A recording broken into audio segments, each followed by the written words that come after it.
Hoy sin sol, hay una niebla que moja como una llovizna.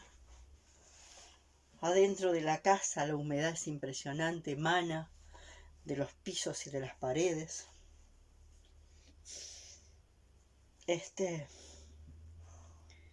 Y así vamos, ¿no? Vamos con el clima interno y con el clima externo, vamos moviéndonos, serpenteando como podemos.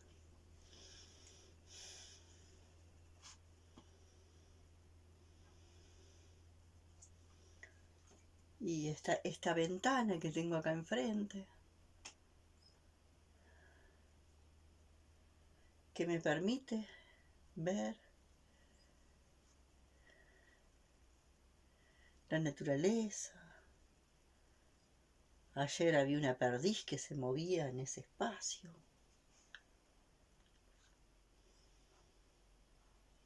Ahora hay 2 o 3 pájaros también que andan buscando su alimento.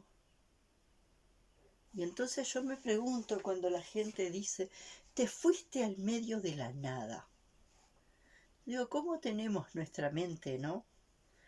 Porque no importa, acá es lo más importante podemos hacer unos desarrollos lógicos enormes, ¿no? Podemos hacer unos desarrollos lógicos enormes, como producción posible del tercer plano, del plano mental. Pero esos desarrollos lógicos, cuando son solamente desarrollos lógicos, que de alguna forma se despliegan desde el tercer plano, desde el plano mental, no desde el quinto plano,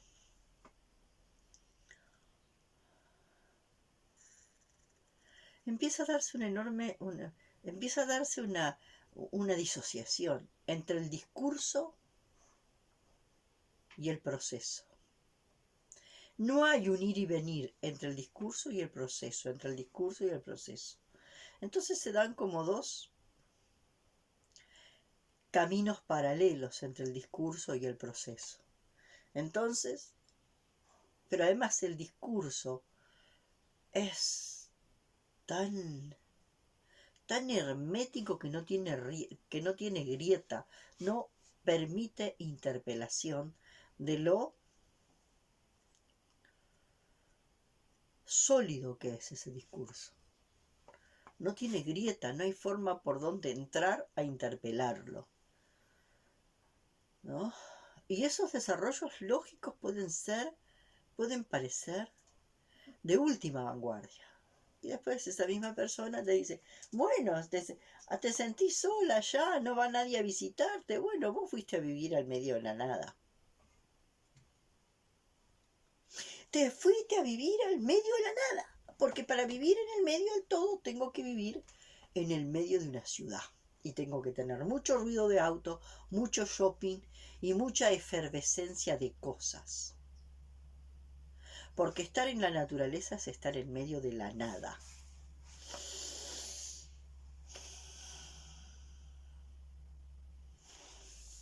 Estar en la naturaleza es estar en el medio de la nada.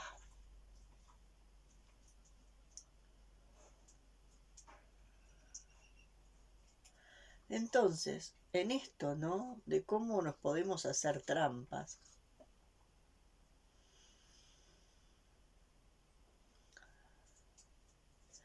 Para mí están muy buenos los viajes interiores, ¿no? Los viajes interiores que de alguna forma es comenzar un viaje hacia adentro que te lleva no se sabe a dónde.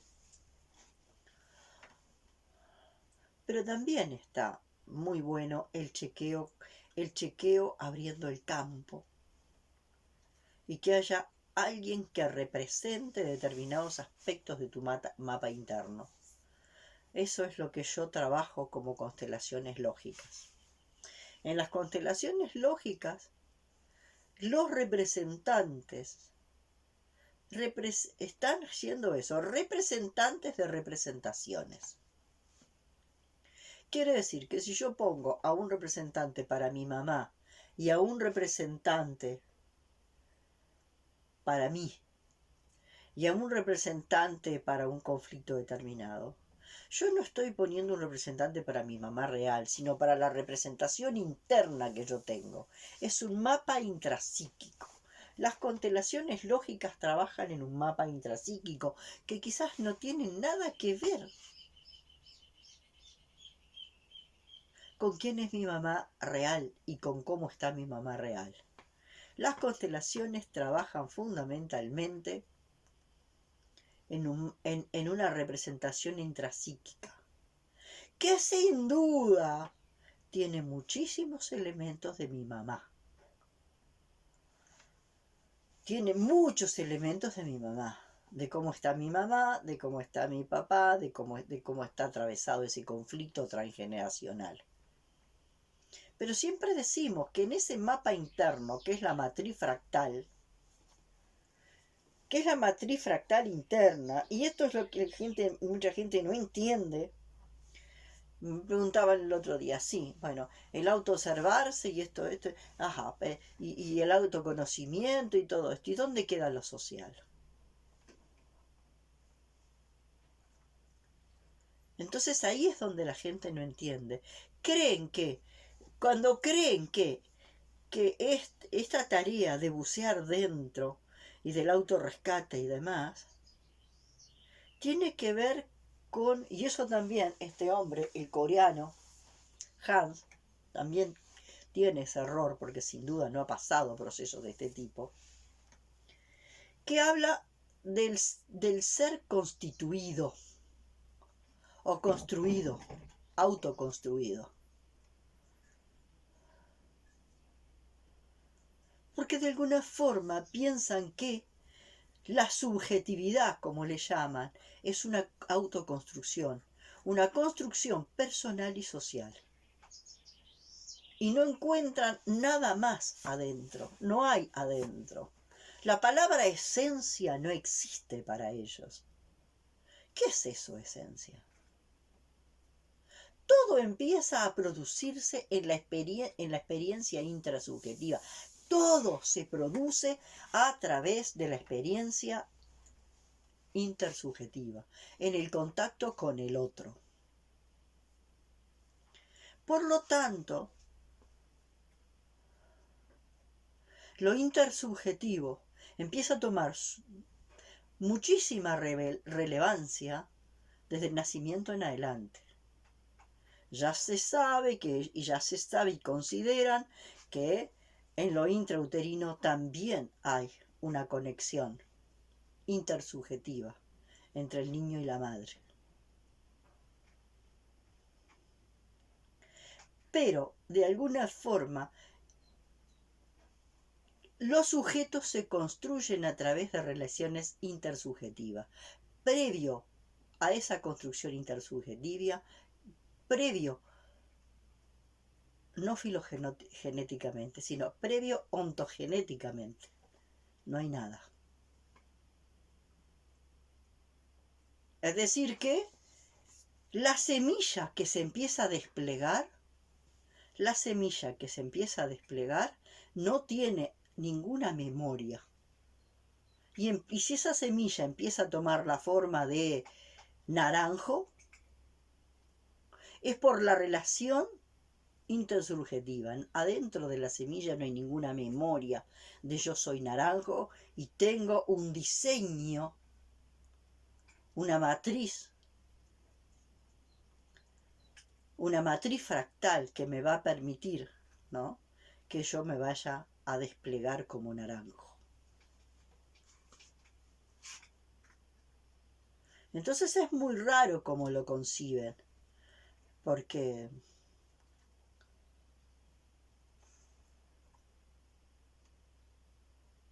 a mí me cuesta entender cómo conciben eso de que todo lo que un ser humano es una construcción a través del encuentro con el otro, intersubjetiva. Entonces ahí plantean que de alguna forma, si uno de alguna forma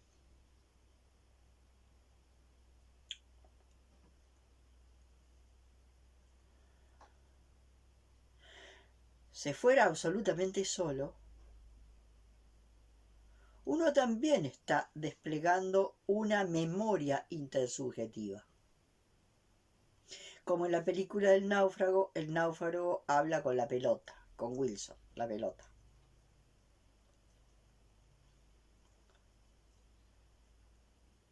Pero él no se está construyendo ahí. Está sosteniendo lo que sería una construcción. Entonces, eso es una diferencia bien grande entre determinados paradigmas que niegan la esencia o que niegan un ser que nos habita.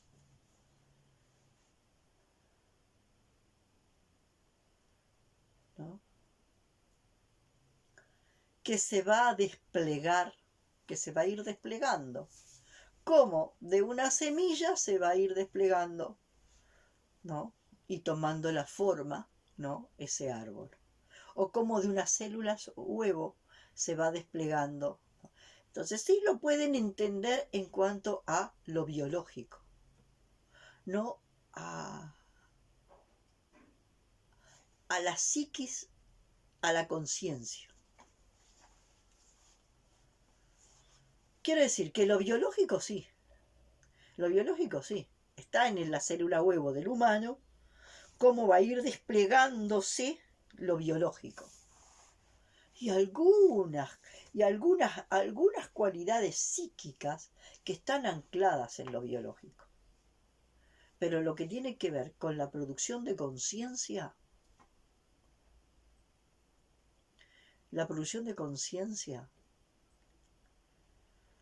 eso no tiene nada que ver con lo previo que se venía. La producción de conciencia empieza cuando empiezan lo intersubjetivo. Y entonces por eso se va a buscar vida inteligente. A no sé dónde. Entonces esto, vuelvo a tomar en claro los tres paradigmas, las tres plataformas metafísicas que hay debajo de tres paradigmas científicos. Hay mucha gente que no ha estudiado epistemología. Lo importante de la epistemología, la importancia de una epistemología actualizada es importantísima. Y la epistemología no puede ser un aspecto pequeñito dentro de la filosofía. Ahora que se está diciendo que la filosofía no sirve para nada.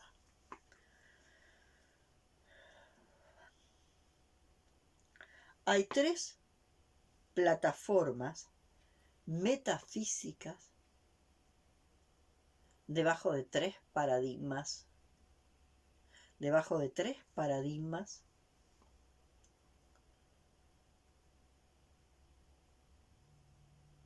científicos. ¿Y qué son esas plataformas? Esas plataformas son plataformas axiológicas. Plataformas que de alguna forma tienen los supuestos incuestionables. Y entonces vamos a tener tres. En algún video yo ya lo desarrollé esto.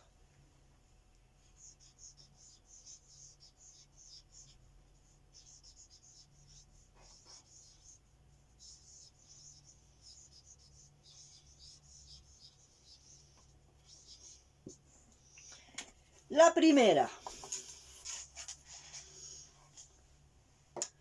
el monismo de la materia. ¿En qué consiste monismo? Monismo quiere decir que se habla de realidades, en este caso realidad primaria y realidad secundaria. En el monismo de la materia, la realidad primaria es la materia.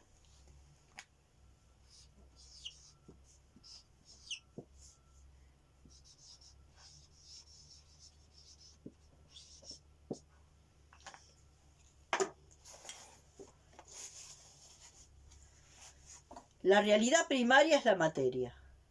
La realidad secundaria La realidad secundaria es la conciencia.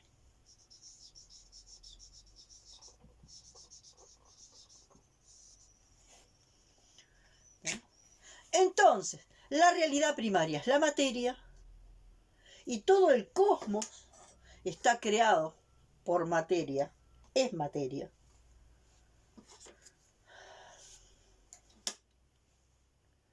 Y generalmente es materia creada por un creador. Es materia creada por un creador.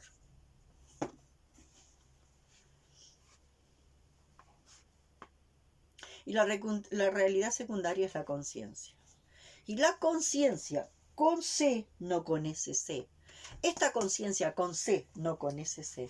Esta conciencia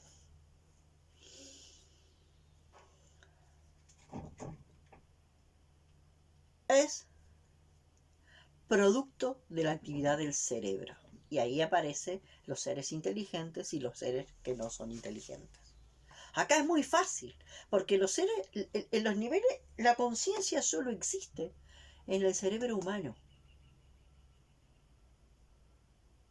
Por eso es que se sale a buscar seres inteligentes que tengan el mismo tipo de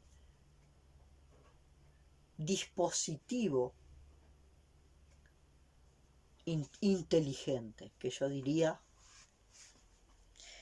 desinteligencia. ¿Ah? Este es el monismo de la materia. La realidad primaria es la materia, y como producto de la materia en el cerebro de los seres inteligentes logra una evolución capaz de producir conciencia. Afuera de los seres inteligentes no existe conciencia. Y entonces miren todo el discurso, porque como estas tres metafísicas que le dan, que actúan como base de tres paradigmas científicos, en los discursos se mezclan todo el tiempo. Y entonces es muy difícil dialogar con una persona que está saltando como una cabra de un paradigma al otro y está mezclándolo todo.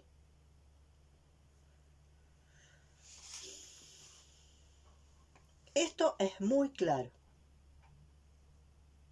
Y de alguna forma da sustento a la gente que dice que yo vivo en el medio de la nada.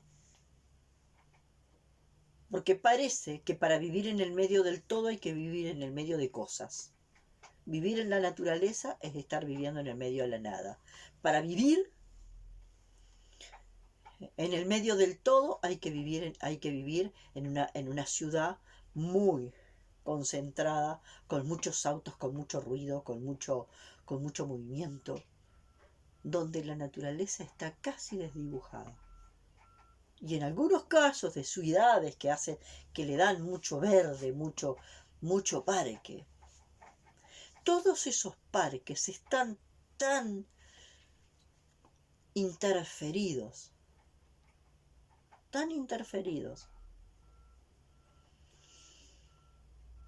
que de presencia de la naturaleza hay muy poco.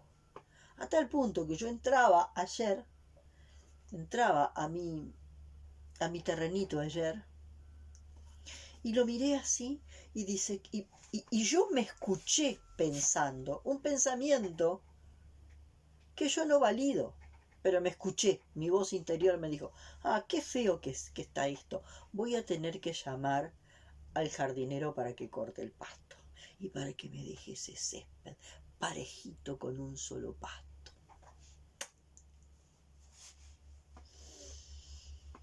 O sea, el monocultivo del césped, que está siendo uno de los monocultivos más grandes, ¿no? Porque de alguna forma ahora hasta la orilla de las carreteras se corta y se quiere tener el césped prolijito. El concepto de prolijidad. La conciencia ordenando a la materia. Pero esta conciencia, la conciencia que produce el cerebro, ordenando a la materia. La conciencia del ser inteligente, del único ser inteligente, en este caso que es el humano, que anda buscando otros seres inteligentes con los que vincularse. ¿Haciendo qué? Ordenando la materia, porque la creación está mal hecha. Y si hubo un creador, ese creador se equivocó, entonces yo tengo que ordenarlo todo a mi gusto y gana. Entonces me voy escuchando esa voz. Voy a tener que llamar al jardinero porque qué desprolijo está. Desprolijo está es que la naturaleza se está queriendo expresar en la espontaneidad natural de su propia expresión, porque por eso es la naturaleza. Y entonces están haciendo un pasto acá que no es el pasto del césped prolijo.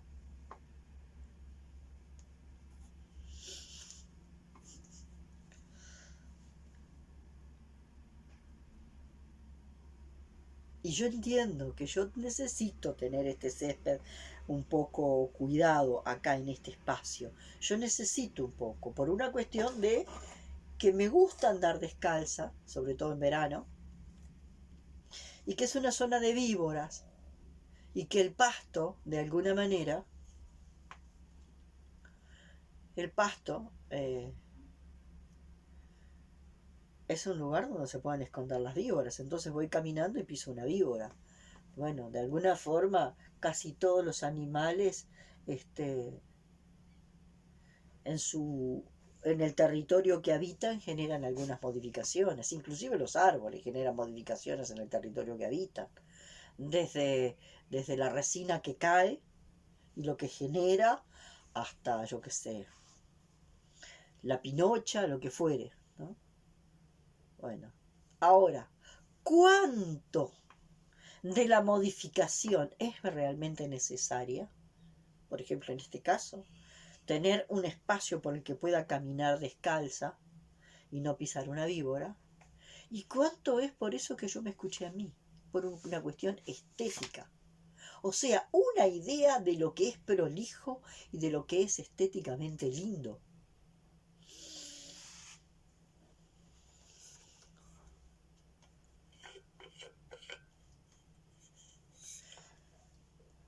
Entonces ustedes miren, en el discurso del día, yo observo mucho esto, observo lo que yo me observo a mí en mi discurso, observo los discursos, lo observo en las películas, lo observo mucho. A ver, ¿desde qué metafísica está hablando? Porque estas metafísicas le dan sostén a un paradigma científico, pero también le dan sentido a un paradigma cultural.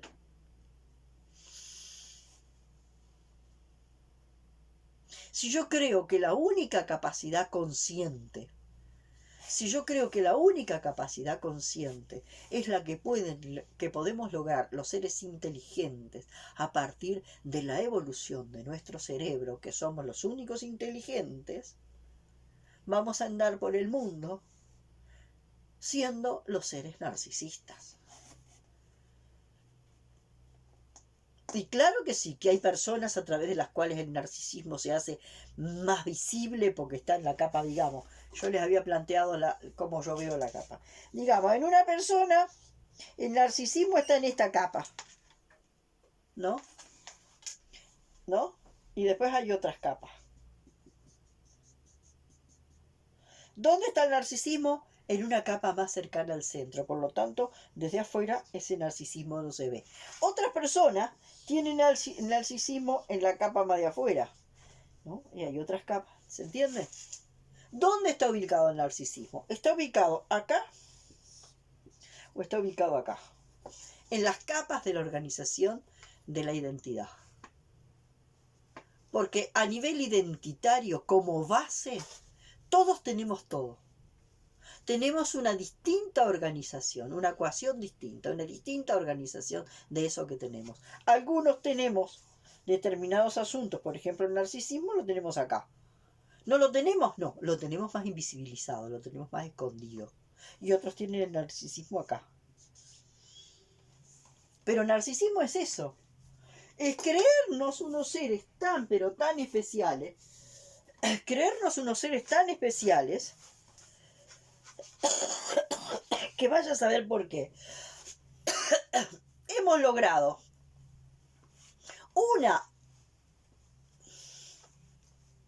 un refinamiento de la materia a nivel de nuestro cerebro, que hemos generado un órgano capaz de crear conciencia. Todo lo demás es inconsciente. Pero entonces yo no entiendo cómo, cuando hablan de la geometría sagrada, no entiendo para qué le ponen sagrada a la geometría, porque la geometría, toda es la geometría creada desde la existencia. Son los rieles creados, ¿no? por la existencia, que es la esencia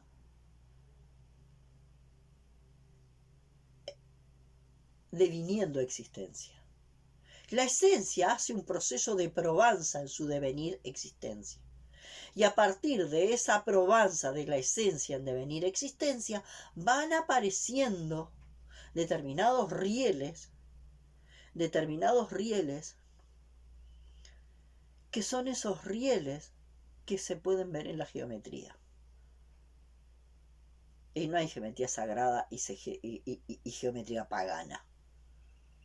A ver cuál es la geometría pagana y cuál es la geometría sagrada. La geometría es de alguna forma un diseño, una estructura del diseño que luego se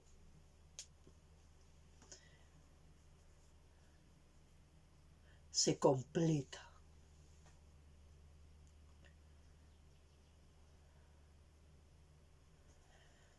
Y que de alguna forma funciona como matriz causativa, por la que se van a generar el resto, ¿no?, de ese elemento. Entonces ven, por ejemplo, eso que le llaman geometría sagrada, que yo no entiendo por qué le agregan la palabra sagrada, no entiendo. La geometría de una flor, y ven. Y por todos lados se ve inteligencia. Por todos lados se ve inteligencia. Y no pueden ver que hay inteligencia más allá de esta conciencia.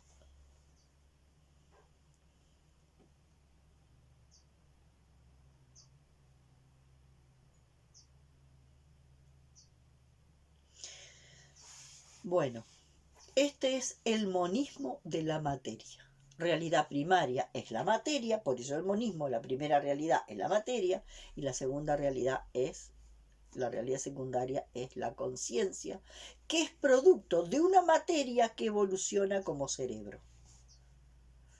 Vamos a pasar al siguiente.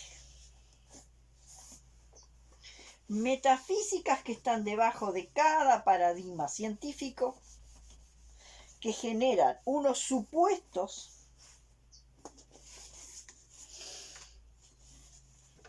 el siguiente: dualismo,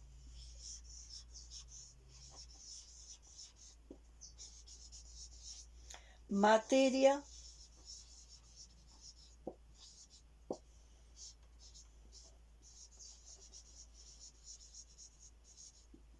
conciencia.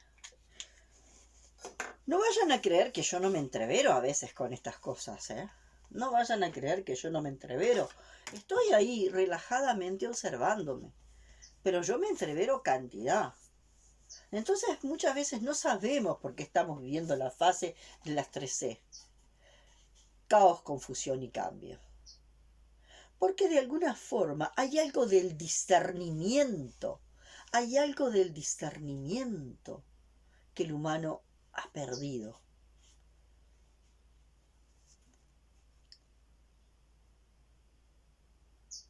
Bueno, monismo, dualismo. Quiere decir que hay dos realidades primarias. Dos realidades primarias. Y todo lo demás es producto de esas dos realidades primarias. Hay una realidad primaria que es la materia y hay una realidad secundaria que es la conciencia. Entonces ahí empieza la relación entre entre la materia y la conciencia. Y entonces esta conciencia, acá, adquiere la condición de conciencia divina.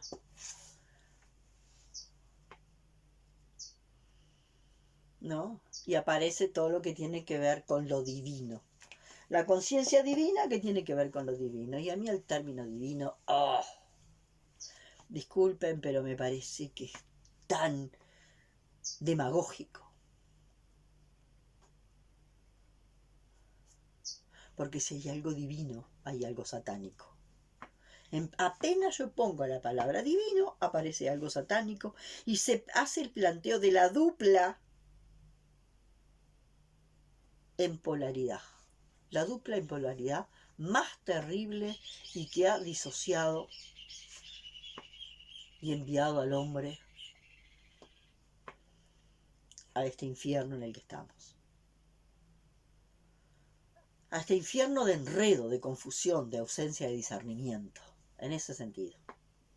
Entonces tenemos la conciencia como conciencia divina. Y luego acá tenemos la materia.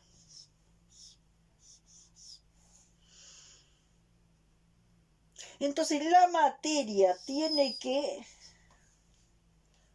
relacionarse con la conciencia divina, desde la cual, y fíjense la diferencia, entonces, desde la cual, digamos que la materia, cuando se conecta con la conciencia divina, en este caso, la materia lograría encontrar dentro de sí lo divino, como el alma, como el espíritu. Y eso es un constructo. Ahí está el alma como constructo, no como campo de conciencia, sino como constructo conceptual.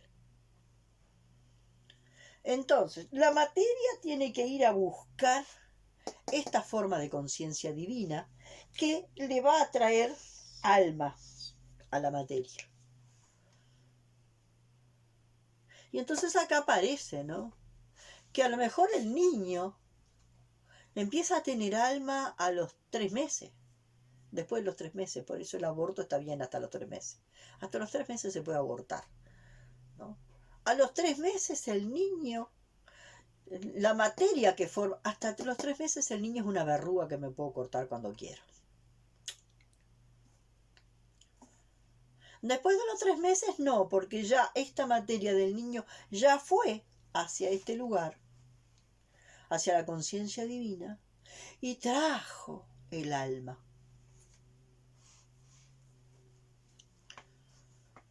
¿No? Y entonces el alma empieza a habitar a la materia. Antes no.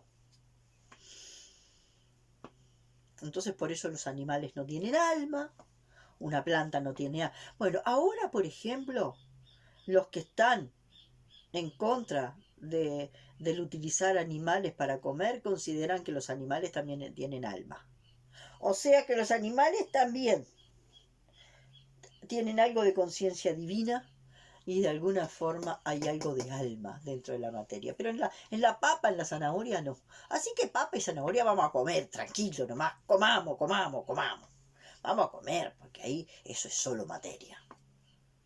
En los animales, y sobre todo los animales que se parecen más a nosotros, bueno, entonces no hay que comer animales porque esta materia ya hizo el viaje de ir a buscar a la conciencia divina alma y se almó por almados, seres almados y desalmados. El niño después de los 3 meses, porque antes de los 3 meses es una verruga que me la puedo sacar cuando quiero, ¿no? Y los animales, que los animales ya fueron a la conciencia divina y eso las proveyó de alma. El resto no. Así que, quemá nomás, comé todo lo que quieras, porque ahí sí, vos podés comer y comer y comer y comer, porque eso es materia que nunca fue a la conciencia divina. Simplemente porque los modos, sobre todo de los mamíferos, ¿no? Y sobre todo lo que funcionamos, los que tenemos más cerca, tienen un formato más parecido al nuestro. Y como la materia tiene una forma más parecida a la nuestra, nosotros ya al tener materialmente una forma más parecida a la nuestra, nosotros le damos, en nuestra mente esta materia fue hacia la conciencia divina y trajo alma. Entonces, almas tenemos nosotros los humanos porque somos privilegiados a partir del tercer mes de embarazo, antes no, antes somos una verruga, y los animales que se parecen más a nosotros. Esos fueron materia que fue a la conciencia divina y que trajo alma para los seres privilegiados, los seres que tenemos alma. Todos los demás seres no tienen alma.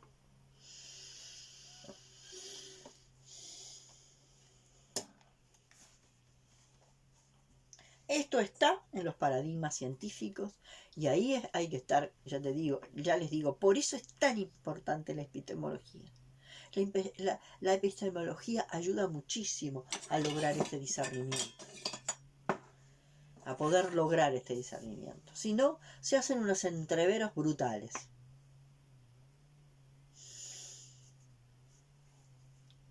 Digamos que una visión materialista está en el monismo de la materia. Una visión espiritualista está en este monismo, en este dualismo, materia-conciencia. Es un modelo espiritualista.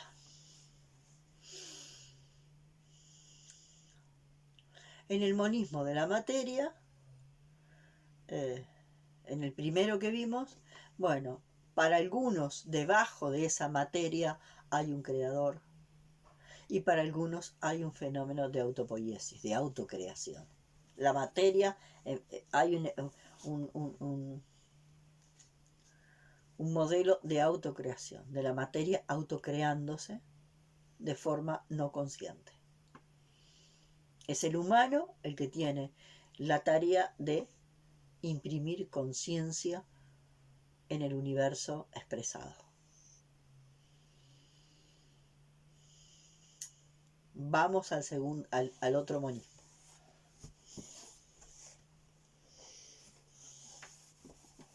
Y la tercera, que tiene que ver, la tercera metafísica que funciona como sustrato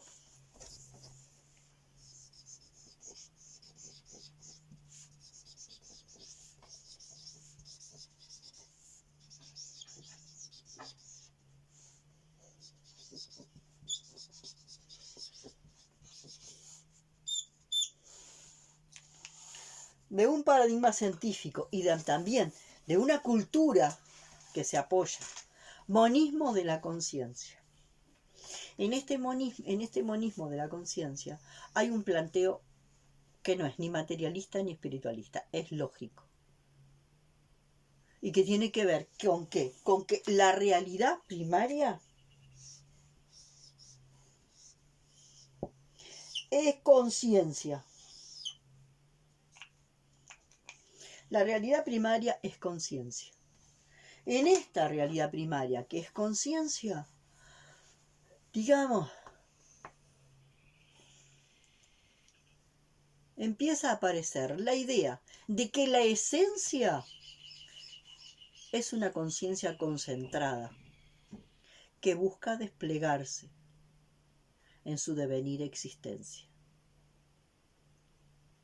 Entonces, hay una conciencia básica que está hiperconcentrada, puro potencial concentrado, dentro de esa esencia, que en principio esa esencia está en estado nádico,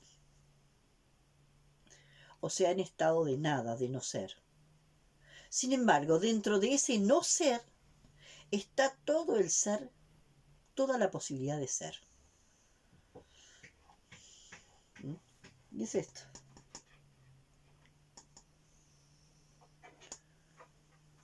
Esta conciencia que está concentrada en esa esencia en estado nádico. Y esa conciencia en esa esencia, en su proceso de devenir existencia,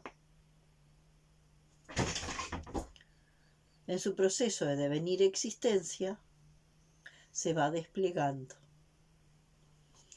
Para lo cual acá hablamos de toda la lógica global convergente. Acá, en esta plataforma metafísica es donde nosotros podemos desplegar la lógica global convergente. Ahora, esa esencia que está en estado nádico no es ni energía creativa, ni es energía divina, ni es esto, ni es lo otro. Olvídate de todo. Olvídate de los materialistas y olvídate de los espiritualistas. Olvídate de todo eso.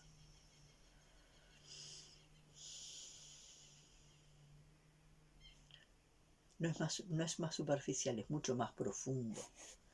Es muchísimo más profundo. Solo que los espiritualistas creen que son los que tienen el monopolio de la profundidad. Y como los espiritualistas creen que tienen el monopolio de la profundidad, cuando yo hago este planteo, cuando nosotros hacemos este planteo, consideramos que somos superficiales. Porque ellos se creen en el monopolio de la profundidad. Y sin embargo esto es mucho más profundo.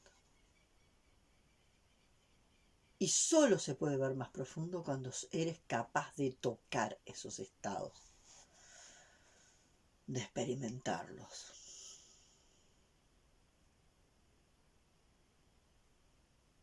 De poder hacer contacto con ese punto fuera de la existencia. Y ese punto fuera de la existencia es un punto que está inserto en esa esencia que en principio está en estado nádico, en estado de no ser.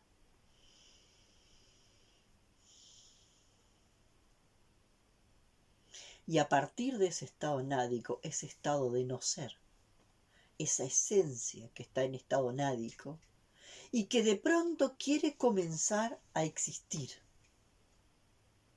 Y esa esencia comienza esa probanza. Y esa probanza que comienza es esa conciencia comprimida que empieza a expandirse en forma radial.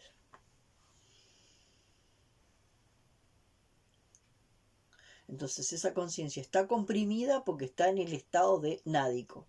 Luego a esa esencia le empiezan a pasar cosas, empieza a moverse. Y esa esencia que empieza a moverse, a tener un cierto movimiento, empieza a expandirse.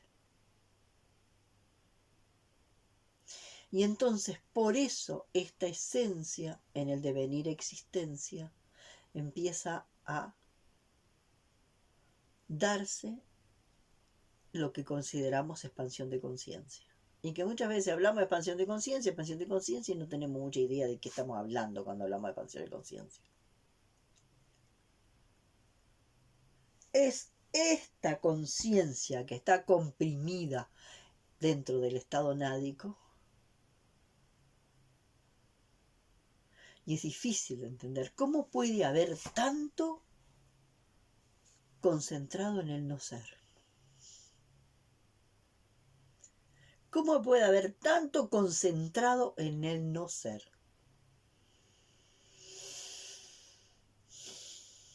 Y cómo ese no ser en su devenir, esa esencia en estado de no ser que empieza a devenir en existencia pasa por dos instantes. Lo concebido y lo concretado.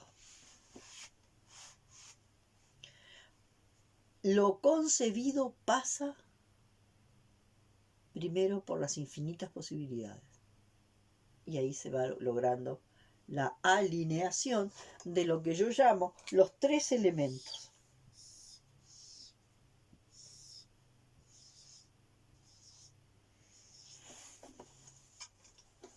propósito de esa esencia. ¿Cuál es el propósito de esa esencia? El propósito de esa esencia tiene que ver con que quiere devenir existencia. Quiere devenir en existencia. Hay una fuerza dentro de esa esencia que quiere venir en existencia y quiere convertirse ¿en qué? El universo expresado. Entonces, ahí es cuando este propósito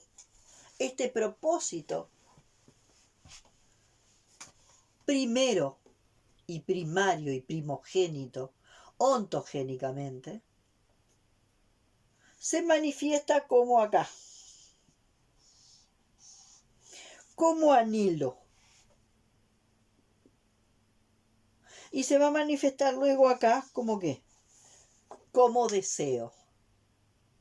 Cuando estos tres elementos están ordenados en este eje del ser, la esencia sale del estado nádico y se vuelve existencia.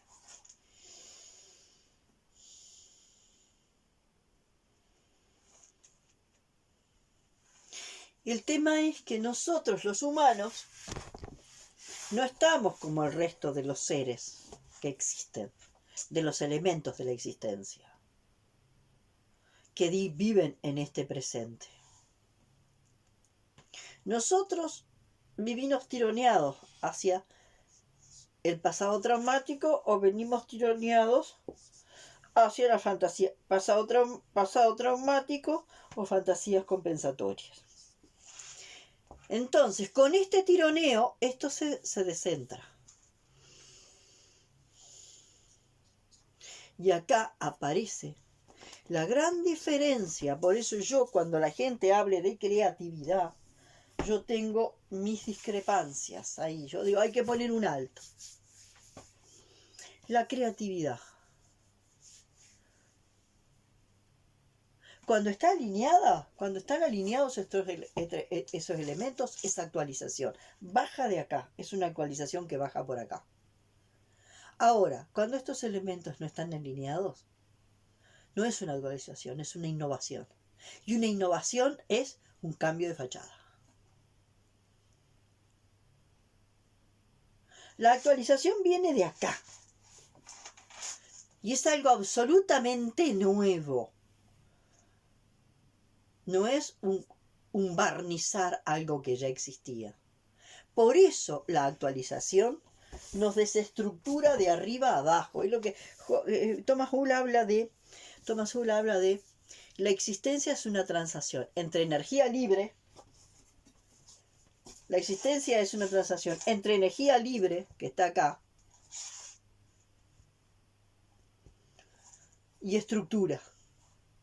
La estructura va haciendo todo esto que le va dando la estructura. La estructura va haciendo eso, que nos va mostrando la geometría. La estructura lógica. Y esa estructura se va ampliando y ampliando y ampliando.